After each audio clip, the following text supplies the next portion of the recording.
Hello, welcome to Mining Now. I am your host, Jared Downey. Today we have two second-time guests from two separate companies, but that work together. They've been on the show separately. Now they're on the show talking about their collaboration. So we've got Wingtra and Propeller being featured. From Wingtra, we have Marcus Bayuelo. He is the Vice President of Product at Wingtra. And we have, returning to the show as well, Shaun MacIntosh. He is the Territory Sales Manager at Propeller. Shaun, you had a great interview. Marcos, you did a guest spot with me and Andre. Shaun, you were on with Gus Miner. There was a fantastic interview at CIM. So welcome both of you back to the show. Thank you for having us, Jared. It's a pleasure. Now, there's always a little bit of a new audience in every episode. So for anybody that doesn't know, let's just start. Marcos, let's start with you. Who is Wingtra and what is sort of your day-to-day role with the company? Cool. So just for the audience, Wingtra is a aerial insights providers. So we just develop drone technologies to really capture the data, and in mining specifically is to really help you create this digital twin that you can share among all the stakeholders and the functions on the organization. And we collaborate with Propeller to bring a collaborative solution really to enable the work side. Been in mining a lot around my career, started just really doing services, safety, etc. And once I saw this technology and I saw the potential of this, just was like, I really want to be part of this revolution. And that's what really brought me into Wingtra at the moment. Yeah, you were with one of a huge player in the industry space, in the lidar space, as well. It was a client of ours, or is a client of ours. So yeah, and how long have you been with Wingtra? So I have been closer to 2 years by now. I come also from technology providers for mining industries. So I used to work in providing technologies on fleet management, mine planning, fatigue management, collision avoidance, automation for mining. And I saw always the challenge of how do I bring this geospatial data together that is then used for driving autonomous vehicles through roads, to optimizing drill and blast, to calculating ore. And it was always a challenge. How do we capture this and how do we get this digital twin? And now I'm here. I decided to take that role and really just bring this technology into the industry that so much needed to push forward the boundaries. Yeah, it's very exciting, and we're going to dig in to some quite detailed information today. Shaun, again, welcome back to the show. High level of, same question to you, high level of who Propeller is, and just sort of actually, before, I love where are you based out of? Out of Halifax, you said, before we started? Correct. And you've got the canoe paddle in. Have you ever been to Annapolis Royal, that whole area? They've got, there's something called, it's like the Endless Lake or something they call it. It's just a network. Or I don't know if you canoe. I just saw the paddle back there, so I'm assuming it. But I do, yeah. I've not been to the Endless Lake though, so I don't know if I've got the title right. It's something like that though. It's just a network of lakes. My brother-in-law and his kids, they'll go and it just goes on and on. You can go for days just going through these lakes. It's quite the waterway. Anyway, I digress. Give us a high level of Propeller. Yeah. So Propeller, I mean, we really pick up on the backside. So almost when Marcos, their product touches down, which is the drone, we sort of pick up at that point. So you've got these drones that can create these highly detailed maps and collect great information, but you need to be able to process it, stitch it together, and create something usable. So Propeller is both a processing software as well as a hosting and analysis tool. And we've been purpose-built for the earth-moving space. So everything to do with civil construction and mining. So Wingtra has been a great partner in that regard, where they're able to deliver, data faster through this VTOL drone. And then through our cloud processing, we can stitch these maps together very quickly, accurately, and then put them in a spot where they can get shared amongst partners, interacted with. You can build reports and all the rest. So my role at Propeller as sales manager, and of course, I look after some folks that go and help bring this technology to new people, but I'm helping onboard customers, working with existing dealers and partners like Wingtra. It's quite a varied role. And I've been with the company a little over 7 years. My background is not in mining. I came directly out of school, having done geomatics, but I've been in and around the survey space. And now through osmosis and just through my working career, and worked with hundreds of mines up until this point. So I've picked up a lot, at least to know and sort of be able to repeat the challenges that they have and apply that to solutions and things that we would hope to build and address. Let's talk about our Heavy Industry World Tour, brought to you by Savona Equipment. Find, market, and sell surplus and used equipment. And FogMaker. Protect lives and vehicles with FogMaker fire suppression systems, because safety can never be a compromise. We are heading to events across North America and Australia and filming episodes on location. Email us at info@crownsman.com to be part of Crownsman's Heavy Industry World Tour. SafeGauge specializes in innovative safety solutions, ensuring precision and reliability when conducting routine heavy vehicle maintenance. Their award-winning Safe Test range ensures workplace safety and efficiency. Their technology allows live testing to be completed up to 100 meters away, removing technicians from the line of fire and eliminating live work. SafeGauge. Work smart, stay safe. Visit safegauge.com today. In heavy machinery, uptime is crucial. Meeting productivity demands with less downtime requires top-notch lubrication. The SKF Lincoln SL6 metering device is built to excel. With a proven design, it handles even the toughest conditions, ensuring reliable performance with extreme pressure greases. This automatic lubrication system reduces maintenance, cuts grease consumption, and extends component life. Plus, its advanced sealing technology minimizes leakage risks. For those who demand reliability, the SKF Lincoln SL6 delivers superior lubrication. Keep your machines running smoothly. Visit skf.com/lubrication to learn more. Austin Powder uses Paradigm to meet customer requirements and enhance blast efficiency and production. Paradigm offers several advanced features, including fragmentation modeling, PPV and PVS reduction, charging and timing analysis, fly rock prediction, energy distribution, 3D blast modeling, muck pile footprint prediction, and overpressure prediction. With these innovative tools and state-of-the-art software, Austin Powder provides comprehensive blast analysis and optimization. Explore more about Austin Powder and cutting-edge products at austinpowder.com. Little off tangent question, but I am curious about it. We've had a lot of companies because the mining industry is trying to bring in new talent. What was your perception of the mining industry when you started, as opposed to now that you've been in it 7 years, straight out of school, fresh eyes on it, and versus now? To be quite honest with you, I don't know if it's something I thought of before. Right. Exactly. Industry. I was same with earth moving too. And you would drive by these projects all the time, and I don't think you would look at them twice. Yeah. But I could not be more thankful to have entered into this industry and realized just how dynamic they are and how critical they are to just everything around us, just the infrastructure, everything that moves, all the way down to the battery that powers my laptop here. So it's been really cool to get into the space. But before this, I had no intention of it. I had never been to a mine, never been in and around in a mine, but I'm happy that's changed, and I've been around many now. Yeah, well, hopefully in our little corner of our show, we can change that a little bit, because people watch it from everywhere, and just trying to get people to understand what it is, because it's like construction.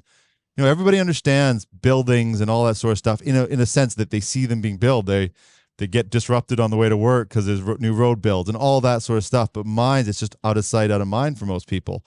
Usually they only hear about it when something bad happens on the news. So, which I'm sure Wingtra is helping avoid. So let's jump into that.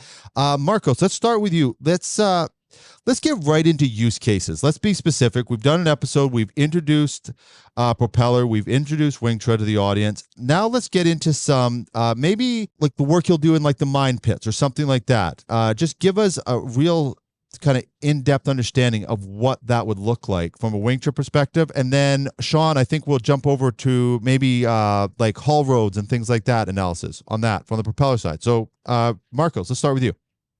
Perfect. So let's just put it into context. Is all mines have to do a reconciliation and a topography analysis of where the ore and the dirt has gone from where to where. And it's usually fleet management solutions can track the movement and the reconciliation. But at the end, how do you create a visual representation, a 3D map of the reality of your mine, a digital twin that give you this touch, this visual representation to this is what I planned versus this is what I am actually executing, right? And Wingtra, just to put some facts out there, is it enables you to capture over 700 acres per hour of flight. Just think around the number in just 1 hour. And within Propeller, you can get a return of this within 8 hours on an accuracy of 3 centimeters.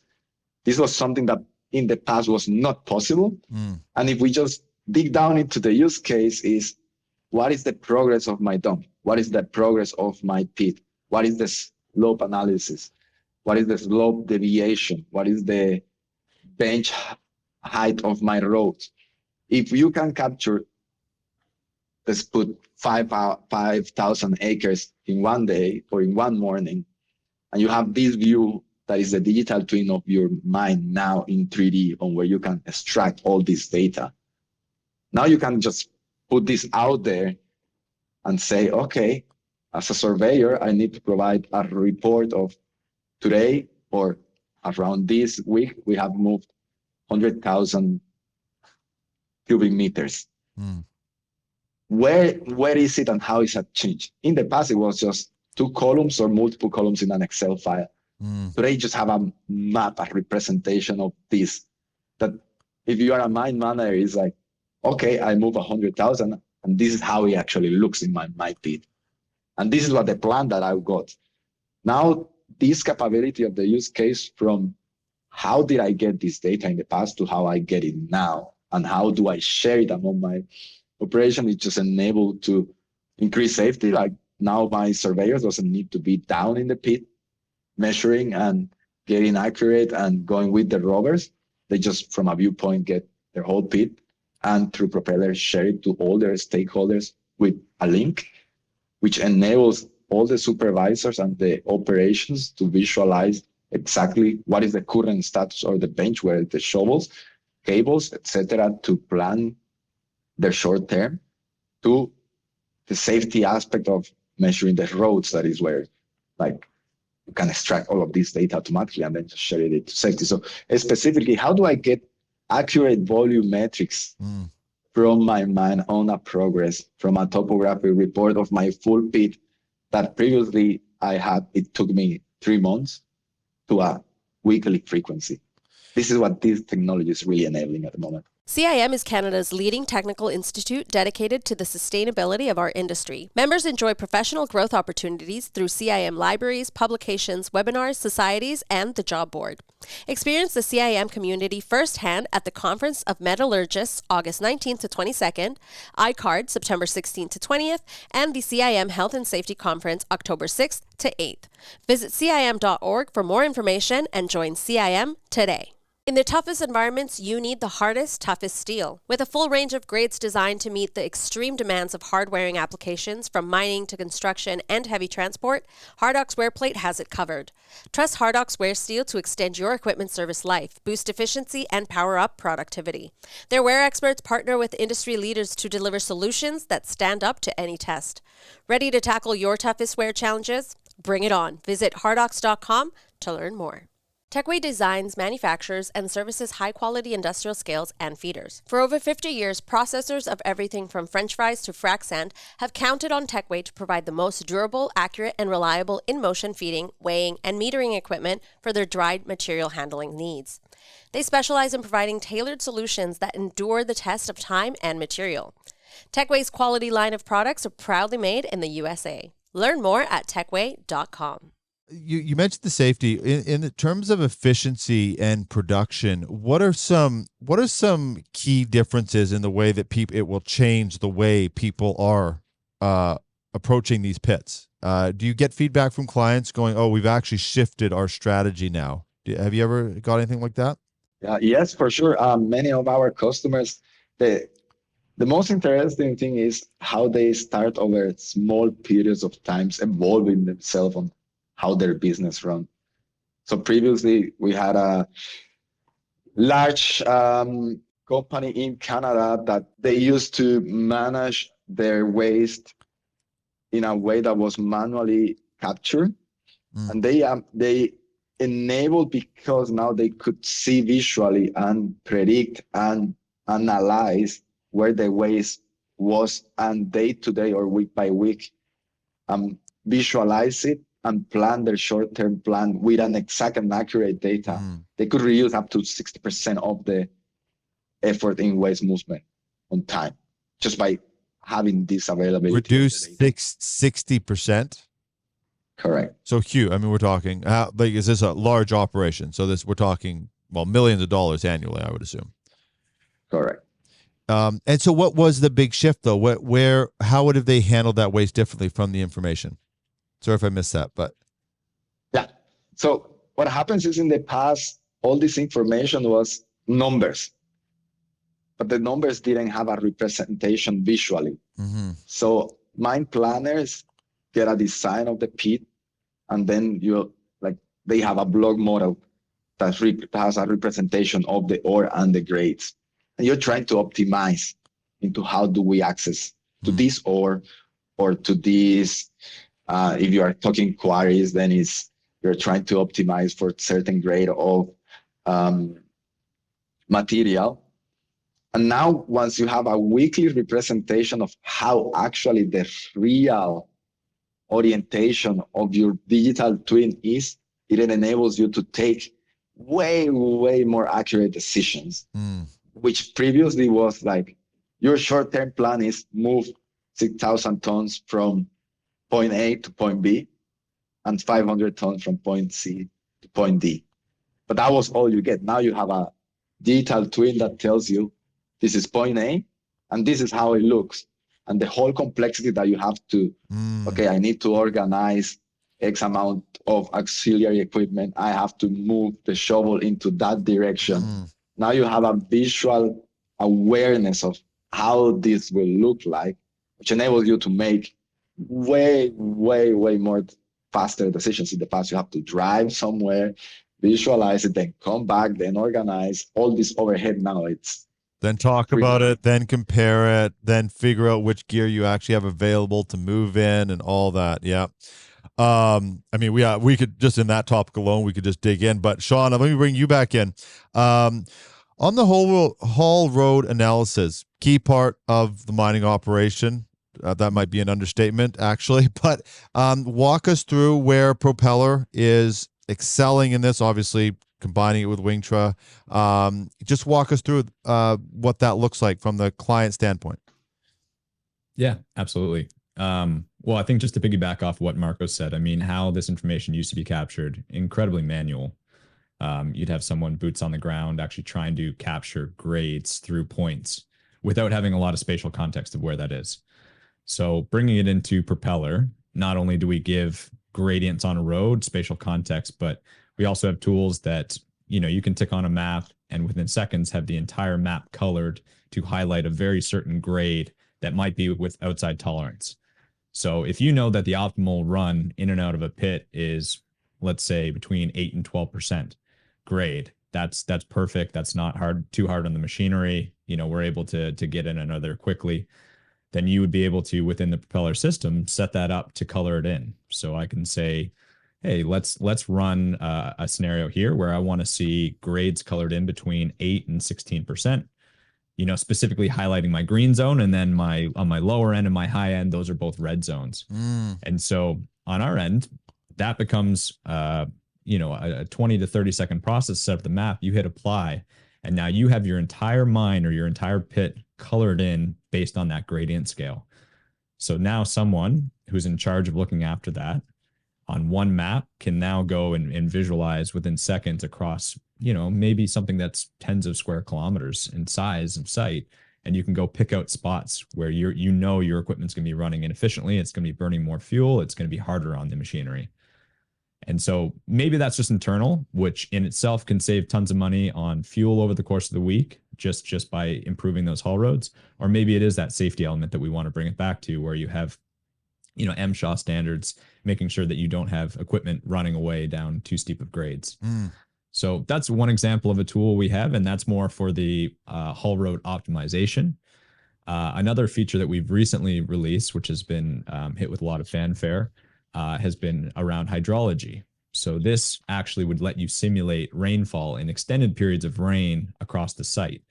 So now we can take these roads that, probably the most detrimental thing to them is erosion and wear, and run extended periods of rain down them or water and see where you're going to experience erosion quickest. And where you're going to experience erosion quickest is where you're going to start to have potholes and wearing away. And then that's again where it becomes hard on the equipment. It slows down the operators because they're getting tossed around in the equipment. So those are some really critical areas. And with both of those things, those take 15 to 20 seconds to set up in the software, and you can repeatedly run them with almost no technical expertise. Just want to make a quick clarification here, because I didn't actually quite understand it when we started the interview. But so Wingtra is essentially collecting the data that is there. It's a thing that's actually in the field. You could touch, see it, and it's giving you a 3D representation. Now, when Propeller comes in, you are then giving scenarios. Essentially, you're giving different versions of what this 3D could be or what it might be, depending on what is done with it, whether grading it differently, whatever it is, right? Exactly. Yeah.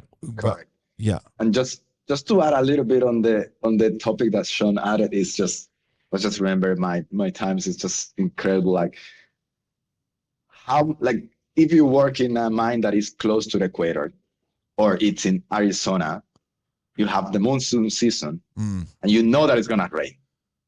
Yeah. You know how long it's gonna rain. And we know how much does it cost an hour of a mine that is stopped, right? Yeah. It's hundreds of thousands of dollars, even millions.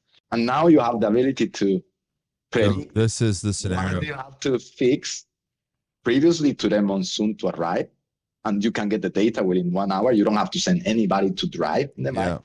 And also post-rain, you can restart your mine like this and show a visual representation to your whole supervisors of this is the actual state of your mine. It's ready. And this is what you have to fix, without having people driving around. Like, this could save you easier per rain hours of operational mining time. Yeah, right? it's crazy. Like some people, I think, for some context, might not realize. Like, I think, Shaun, on your other interview, I saw you have staff in the Philippines, right? That's right. Yeah. Yeah. And I have a friend out there. He's in Canada now, but where he's from, he described it when the storm came through. It was like, it's like someone took a razor down the mountain and just sheared it. Just completely, like, if you've never experienced it, which I haven't, I've just had it described to me. You can't appreciate, like, these storms, what it actually does to the environment. You know, if you haven't been around it, you can't realize it. So you're actually helping companies who are in these environments, like mining in the Philippines. I mean, that can just wipe, and huge infrastructure can just be gone within like 24 hours, just gone. So how, in those types of scenarios, then you're also doing, is there build recommendations then? Like, how, when they see that data, can they go, okay, we need to build it this way to avoid this happening? Like, how do they interact with data like that? So I'll give you one very specific scenario. So we've got a couple different hydrological modeling tools, whether it's just simulated rainfall or whether there's another one we call catchment and watershed analysis. But I'll give you one very specific example where we're working with, less of kind of your deep classical open pit mine, more like, they're probably only going down 15, 20 meters, but it's over a large area. They've got very specific areas set up to be retention areas. It's meant to have all the water within the site drain off into that spot. So with that catchment watershed analysis, you designate one outflow point that you want to be your outflow point on the site, and it will actually basically backtrack up a network of known streams on the lowest spots and tell you where all the water falling within one specific section is going to end up. So with that sort of visual, again, it's hard to do on one of these podcasts. Maybe we can supplement this with a visual. But we'll bring in videos. People will be watching. Yeah, if you have it. With that supplemental area though that you've got, so you'll see exactly where the water is, and if there's spots on site that aren't captured within that basin, that's a clear indication that water is going to end up somewhere else. So now we can start taking our cursor and we start clicking on different areas within that. And within a matter, again, of minutes or less, you can see where that water is going to end up. So I can look at the northeast corner of that site and say, well, that's water's meant to drain to my southeast corner, but I'm actually finding that it's draining to the north. That's problematic. That involves digging, trenches, berms, and potentially culverts. So I would say it won't draw where your culvert needs to be. So there needs to be a little bit of knowledge of the site. Right. But with the visuals, they are such a great aid that anyone who's been working in and around that site and knows drainage, they'll be able to tell, okay, we've got a water problem here. Water's going to exist and continue to exist until we do something about this. So that would be the best example. And we are evolving this tool set to probably provide more insights. Maybe it will get to the point where it can suggest places for a culvert, but I would say with the visual aids you have right now, it's decently intuitive to pick up.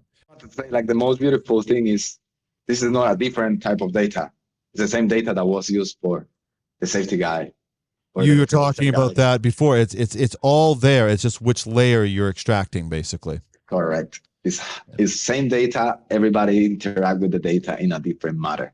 So it just enables all the parts, all the functions in the organization. Have you ever gone to somebody, done the work for them, and I'm just picturing, I'm sure it's happened, where they're 95% sure, but they decide to get you to scan it, and then you have to give them the bad news that where they think the way it's going to work is completely the opposite? I feel like that's such an easy thing to happen when you're looking more from a visual and an engineering perspective without this data set. Yeah. I mean, I was involved in a training. They were using it and I was showing them how to use the tool and they're like, all right, well, let's test the theory. Does it drain there? And not at all, completely opposite direction. Yeah. And that's something, who knows how many tens of thousands they would have spent building that. I mean, maybe hundreds of thousands building that entire area, that whole retention area. Yeah. Well, Marcos, you have been in the mining industry, in different roles in your career. I mean, yep.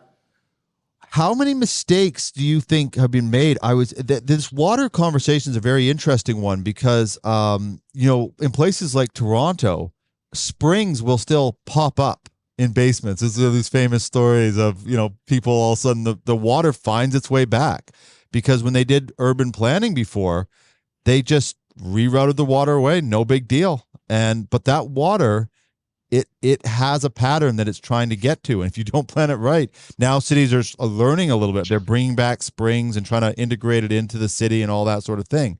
But it's very similar to what you're talking about. How much of that did you see in the industry where people were making errors? They just thought, yeah, build a culvert and get the water out of here. But then when those monsoons came, not enough. I can translate this to you into another use case, and it's tailing dams.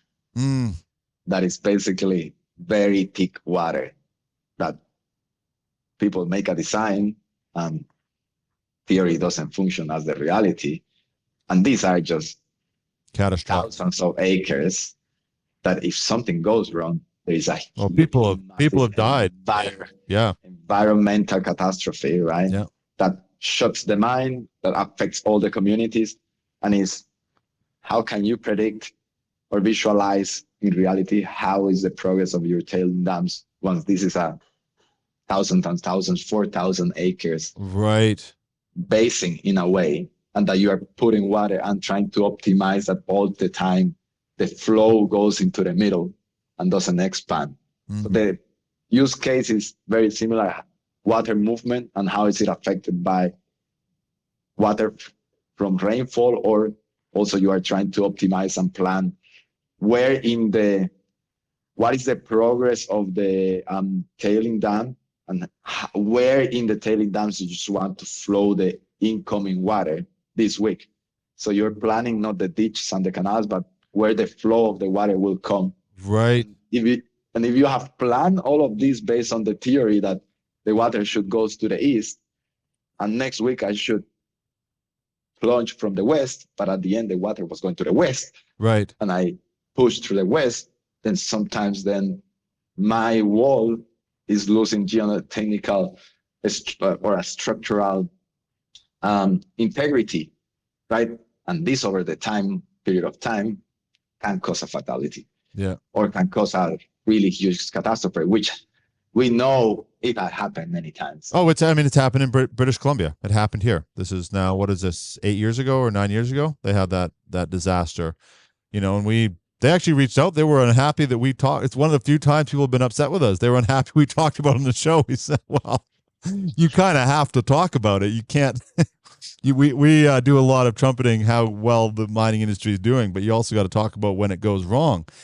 How much in the tailing side, maybe Shaun, if you could walk us through just what Marcos is talking about on the tailing side, how the software works in gathering the information from that Wingtra is collecting. Sure, absolutely. Before we go too far though, I do want to make the importance known of like how game changing a drone like the Wingtra was for tailings. Because I mean, we've worked with a lot of different drone partners over our course of history, but with previous models, either they didn't have the battery capabilities to actually be able to survey any area of significance, or you weren't able to get the accuracy you needed from that because you were, busy setting a ton of control. So, Marcos talks about how large these facilities are, and they are very, very large. So that's been a really critical piece, which, launched our ability to be able to do more in the tailing spot. So I would say the thing that most people are after and what they're using Propeller for on the tailing side is really it's slope monitoring. It's making sure there's no face slippage or anything like that. They want to know that these outside walls that really retain everything are not moving or subsiding, or if they are, it's expected, it's the right amount. And so that's where the accuracy piece really comes into it. You really can't have your drone data deviate any more than 3 centimeters. That's, if you're detecting more than 3 centimeters of change, that's detrimental. So that's a really good piece of it. And then on our end, what we can do with that is you can set up these zones. So basically polygons along the outside boundary of where you want to detect change. And then each time you do a flight, it will automatically compare to the previous survey and color in the maps of concern. So just like when we talked about the haul roads, how you can color in areas that are good, we're happy with that part of the haul road, or these areas are dangerous or too shallow. You can do the exact same thing with cut and fill comparisons. So we take a really common concept of the survey drone, which is let's measure quantities and changes and use that for billings or production. But now we're applying it to something like tailings, where we don't care about the production there. We care about change, and we want to be able to detect that change at the smallest level. So that's a big piece, being able to, again, band your entire outside wall, the entire dam itself, and then any change, be able to detect it with color. And then, some other customers, they'll use our cross-section tools for subsistence monitoring and have that all along the wall. But it's all about bringing things to your eyes quickly. So being able to capture such large areas, just in a morning, and have the data set by either that evening or the next day. And then having such a visual component to the process data set where you can, bring a picture. It's your site, where that is, and you've got a real life coordinate to match that. So if there is an area of concern, you can get someone there quickly, rather than having someone drive around the site with a scanner and setting it up at 20 to 30 locations over the course of a week, getting back, trying to process a point cloud, then trying to put that point cloud, map it against last year's, manned plane flyover or the satellite data that you bought last year from a public source. So it's bringing together more of the real time, or as real time as it can be for right now. It'll get faster, and it's tying together really important information with something we all understand, which is a photo. Do they how often will you hear, like in the tailings in these tailings ponds, I mean, again, most of the tailings ponds, you don't hear about them until they give out, of course. How often are you getting back from clients that they do identify issues within them that they didn't realize maybe a year before, that's very similar setup, and they didn't realize there was a risk area? Or do they tell you? You might not get, I don't know if you get that information. I don't know if they're telling me directly. On it, which is probably a good thing that I don't hear much in that regard. We do have lots of customers who are monitoring the fill levels, and they're using that for critical reporting with either EPA or other environmental ministries. So we're hearing that that's a really critical part of their work. Right. I would not say that I've heard personally that we've caught any pre failures. We have caught other critical things within mines that I know have been, potential disasters down the line. I have. I'm going to ask, like what? Are you allowed to say? I know there's like NDAs and stuff. I mean, obviously, we don't want to call it a specific mine, but what types of things do get identified that maybe weren't 20 years ago?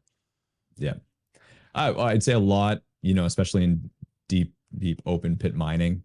These things have been open for a long time and mined for a long time. Right. Lots of people with the advent of drones have got into like face monitoring. So looking at high walls, things like that, identify critical areas that then become small slides. And a lot of times they are just small slides, kind of small breaks, small fissures. Not a big deal, especially when they know about them. They can do controlled slides. But then every once in a while you hear about the really disastrous ones, the ones that weren't caught and became much bigger issues.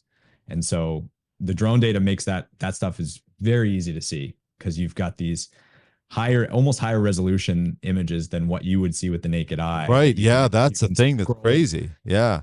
You would take an open pit mine that might be 500 feet deep, and you can zoom into something that's halfway down and get within, have almost a pixel that represents a centimeter on the ground. So that's impossible to get otherwise, except, unless you're going to dangle from the bottom of the helicopter and have them lower you in. Right. So now we've got a lot of customers who do that sort of detection, and we do hear about those. And people use the platform to then identify them. They're dropping pins, they're giving them specific locations, they're building reports. Then they can send them on to geotech and determine a plan of action. I think those are the type of things where having the real-time data, having a drone that you can control the capture period, that stuff's really great. That stuff's made a massive difference in the mining space. Whereas before, again, even when I was coming out of school 8 years ago, all my remote sensing stuff was for the most part based around satellite imagery. So, right. And as your resolution's probably 10 to 30 centimeters at best, not 1 centimeter, and you can't really control the frequency or the time of day that you get that photo taken. Yeah. And also, like, I keep, just to add to this, is like, this is something that it's being caught up by our customers as well as one of the main use cases on why they do it. And it's like, current methods are, you either have prisms to try to realize movements around the high walls, but then these are just very punctual representations, or you have inside radars that monitors one very large area of your mine, but then you have a lot of hundreds and thousands of other acres that are unprotected. And just going back to the water will try to find a way out, and it might come years later, and you have no clue that this is coming. And as Shaun said, there is no way to visualize it. And now, like, our customers keep, as Shaun has mentioned, keep finding the faults and how the faults have been growing. And this is how you can measure change and see change. And it's all from the same data of, I want to monitor my pit and my high wall for volumetrics. Now I get this also high resolution image on a scale that before was not possible. So if you have other alternatives of either quads or a plane, it's like you have a very long frequency that you can capture, or you have a very small area that makes people have to drive down to the pit. Now with Wingtra and Propeller, you can do this from a viewpoint, get high quality data within a week, give it to the geotechnical teams. They can just monitor and see changes from something that was not available in the past. I wanted to bring up, this is a side topic, but very relevant. Did either one of you hear about this is the Victoria Gold Corp, the heap leach facility landslide that happened? Did either one of you hear? No. Yeah. So Victoria Gold Corp, they were on the show. They had a landslide, big issue. Now I think I was just looking down trying to make sure I got it. They're now, what's the result? The court appoints receiver to take over Victoria Gold Corp, granting Yukon government's request. So they're literally losing the mine because of this issue. Yep. So you mentioned it, Shaun, that this is being used for reporting to the government. Has there been any talks that, I mean, this is a disaster. The mine was operating, they were profitable, things were going well, and now probably, I do not know a lot of the details, but probably at some point it was an unavoidable mistake that happened. Have you heard discussions where using this type of technology, it's getting reported, but there's not a government body that's going around and inspecting these mines. So they're providing their own data, which obviously can be problematic. You can't build a building in Vancouver and say, we're going to put our own inspector on the mine and report to the government. That's not how it works. So it's obviously problematic. But you also can't, how do you have a government agency, you can imagine the cost, the confusion. They wouldn't even be experts. So they'd go, we don't like the look of that. Well, it's like, yeah, but it's how it's supposed to be. I can just imagine the problems. Is there a way to connect this with, and maybe it's already happened. You mentioned it, Shaun. I know I'm sort of meandering a bit, but I think it's an important thing to touch on, that it can connect that gap that can happen between the public, the government, and the mine operator of where things are at, safety-wise, efficiency-wise, emissions-wise, all these different factors. This is sort of part of solving that puzzle, right? I'll let either one of you give you. I know this is sort of a sidebar topic, so I'll let both of you answer it. Yeah, I can tackle it first, Marcos, Sure. and then I'll let. Go ahead. I think Marcos and I would be on the same page that we completely agree. We think that there needs to be more industry standards around this. And why I think these two solutions paired together, could be that industry standard is, there's a lot of ways to prove the accuracy and the quality of the information that you're capturing. Mm-hmm. I think, as drones have come onto the scene so hot, you've probably never had a technology just take off so quickly from, being this niche thing that really needed a very technical body person to now almost anyone can pick one up and produce a high quality map.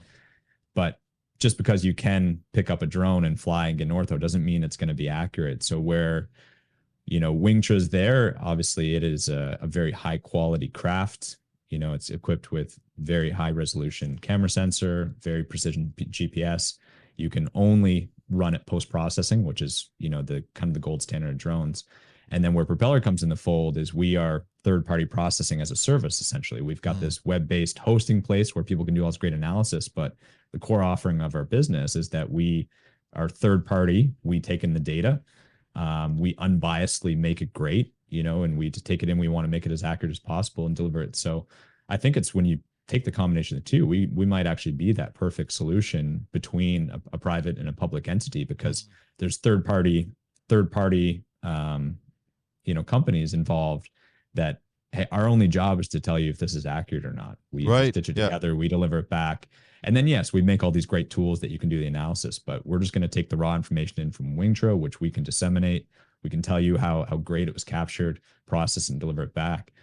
And then where it ends up and lives afterwards is on a cloud-based platform. So you're not living with desktop files that then go into someone's file folder, get renamed twice, maybe get added to the wrong date, sent through email, or have PDFs. Everyone is living and breathing on the same app that's now being updated weekly. So yes, of course, we would love to see something like this being instituted across the board more. And we think that a web-based platform and people taking more control of their own data in that regard would work very well. You could have both people collaborating, looking at the maps together, and it would make a safer and probably better outcome for the mine. Well, and I should clarify, people who know me personally or from the show would know I'm not the first person to say, hey, let's start a new government agency. But with that said, if we need more mines, the demand for mines is going up exponentially, and it's going to get greater and greater. So what's going to happen, and I've said it quite a few times on the show, is these mines are going to get greenlit in a rush, in a panic.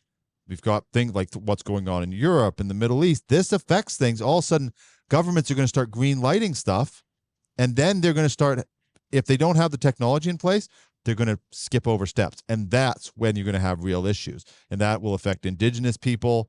That will affect communities in those areas. So it's in everybody's best interest to get this sorted out. Marcus, what is your thoughts on it? Like, now that Shaun was explaining like his point of view, it just made me realize that mine has a very strong pressure towards communities and towards the government to keep compliant towards their promises as they open this mine, correct? And it has to do with the environment and safety. Like, this is where the major pressure comes from. Yeah.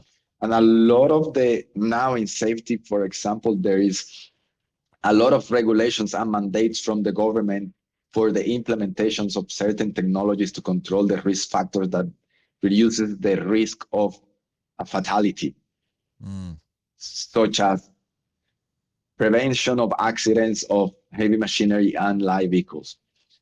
And like what this technology provides is like in the past, all compliance or all reports around compliance in, call it tailing dams or a slope integrity, was a written report, was a lot of procedural engineering manuscripts. Now you have all the facts visually that could help the mine to keep compliant for themselves, because I don't think nobody wants to have an accident. No, and that's again, nobody wants that. Nobody needs it.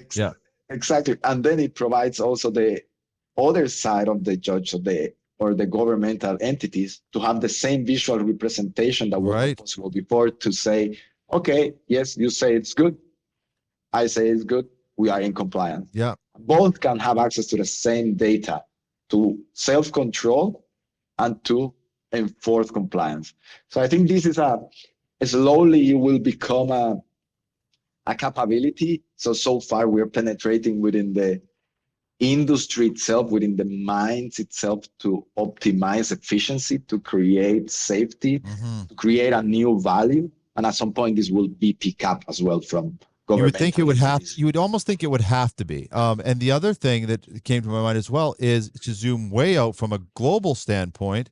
There's also talks about mines. So different countries have different standards of mining. Now, these companies are trading, raising money and capital from places like Canada, which have very high standards, but maybe they're mining in a different area, which has different standards. Well, this is not that far from having a global standard. If you're operating on a global scale, there should be a global standard. But what is that standard? Right? So now all of a sudden, again, it's just that, is the road that people are operating in any country, is it safe to put people on that road? Did you build it safe? Or is a rain going to come and the next day 3 or 4 people are going to go over the side of it? Just because there's not the regulation, in that area, but because there's a global standard. So there's all sorts of use cases where all of a sudden this can change the way that mining is looked at globally, because you can't, like you're saying, Shaun, it's third party. You can't deny the data. Once it's there, it either is or it isn't, right? Or am I misunderstanding? I guess is there a way around it? But from what you're saying, it's pretty cut and dried what you're seeing. Correct. Yeah. And I believe that nobody does things I have to believe on the good of the people, but sometimes they don't have the tools, right? It's like, right, exactly. Yeah. I used to work in safety, and it was like, okay, I had a crew. Its whole job was to measure design standards of roads, right? Like, this is how it worked, but it was impossible to do this so often, right? And then you had an accident and you go through the investigation, and it was like, we didn't find that spot because we didn't have time. Like, the technology was not there to enable this. And now I think this is the barrier that the technology is crossing. Right. Enable the safety manager to say, okay, I want to visualize the compliance of my mine in all the aspects that I need to ensure: slope stability, road design compliance, water dams. Yeah. Now they have the ability to do it, right? And they can now really take smart decisions and better decisions to keep the mine safe. And then from here, expand globally, right? You mentioned that. So the old way of doing it, what would you do? Just I mean, we don't want you to spend too much time, but just quickly, what would be the procedure before to do this same work that now Wingtra and Propeller is doing? Well, I mean, you've got a couple different ways. I mean, a lot of mines were forced into doing aerial capture, I'd say, earlier than civil or infrastructure sites would, due to the nature of how large the sites were, safety concerns. I would say surveyors were pulled out of the field a little bit earlier, and things like manned aircraft or satellite imagery was pulled in. So for a lot of people, when we're getting there, if they haven't been using drones, they're doing manned flyovers. So you'll have a 2 or 3 man crew go up in a plane and do almost the same thing, but they're capturing the data once a year, or maybe twice a year if they're fortunate enough. and they're capturing it from 2,000 to 3,000 feet in the air. So there's obviously a loss of accuracy, there's a loss of time, and then there's massive gaps in between when the data is captured. So the replacement for what we're doing there is we give them something that costs, about half of what they're paying just for that maybe twice annual service, but they can do it daily or weekly with far greater accuracy. So you get something that, maybe was 20 centimeters accurate, and now you're getting something closer to 2 or 3 centimeters accurate. So that's been the most recent replacement, I would say, is we're replacing that. For the other folks that have been flying drones and maybe using a solution that's not Propeller, the other drones on the market, especially the quadcopters, they're not very fast to do it. So when Marcos is talking about someone being able to do 1,000 or 2,000 acres in a morning, that would take you all week long with a smaller drone. So a quadcopter, is that the one that's got 4 propellers? That's right. Yeah. And so for someone who's like looking to upgrade their solution and they say, well, we are using drones. Well, I'm telling you, it still save a lot of hours by upgrading to that. And then what they're likely dealing with the data is they're taking the data from this drone, and then it's going back to a very old way of thinking, which is putting the data on a single laptop, being crunched by a single machine, and then living with a single person on a computer. So it goes back to, you're flying an autonomous robot. You're using state-of-the-art technology to capture the world around you, but then you're bringing it back and you're just taking points, very similar to how you were doing it 20 years ago, where you've got points for a survey. Right. So Propeller, we take, a very high-end drone that can capture data incredibly fast, like the Wingtra. And then we also give the data the same wings that the Wingtra has by putting it in the cloud platform, allowing it to render within seconds, giving you all this great analysis tools that, allow you to monitor grade, measure stockpiles, look at your production, look at water flow on site. So we're either competing with the old guard, which is like manned aircraft or hardly any data at all, or we're competing with still a newer guard, but maybe not the most efficient type of guard, right, which is, desktop processing and, smaller drone options. So, and where do you, sorry, go ahead, Marcos. No, I was about to say that it is not only about the save time, and the efficiency and how you can get this data faster. Is now everybody works on a single source of truth. Right.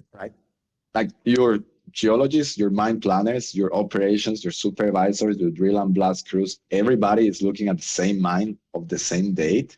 And the ability I remember that these aircraft 3D maps were printed usually in the office of the mine manager because it was something so special. Yeah. This is what the people now uses on their cell phone, right, on a daily basis. They can see the mine, how it was yesterday in the morning, right? And this capability just enables that everybody can work into what they need to use it for over the same data.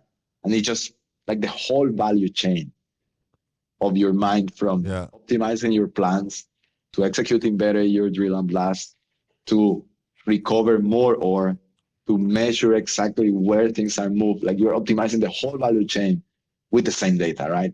That, I believe, is a real game changer in the industry.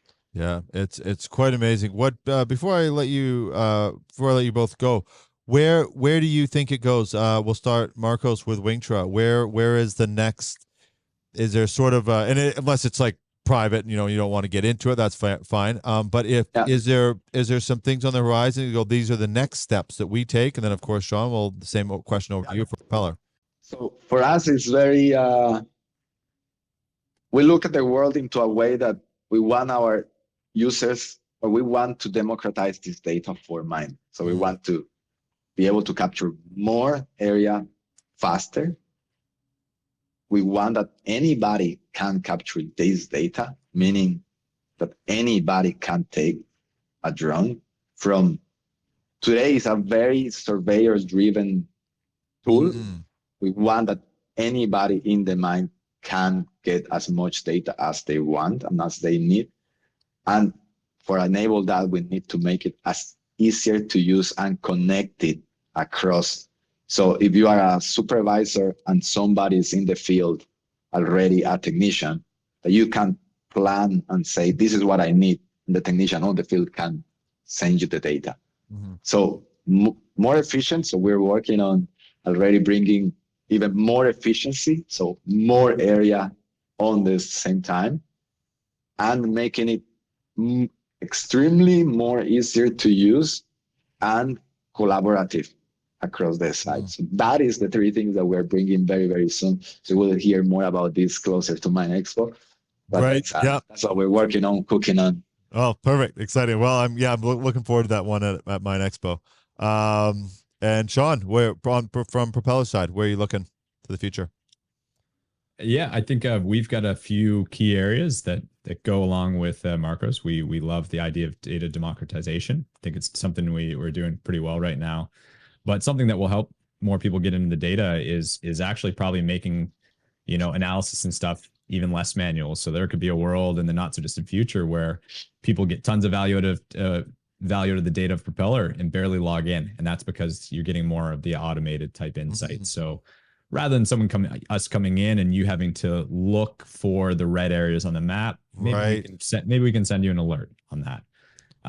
So AI has been a great thing. It's already allowed us to advance a few things like our filtering tools and our automated stockpile measurements. So how can we lend that to other areas? And then another key area that we're working on, and I mentioned this on the last show that I was on, was DirtMate, and that's for fleet monitoring. And so that feeds into the same place. It's still very critical that it lives on top of your drone maps, but you've got these inexpensive GPS sensors that you can put on the top of any of your equipment to get real-time cut and fill data on where they're moving, and then also monitor, load times, speed of the equipment. So again, to help with maybe, haul road analysis or, operators that may need additional training, and then idle versus runtime. So especially if you're in more northern mines where, you're dealing with cold weather and things like that, how can you optimize for the runtime of the equipment?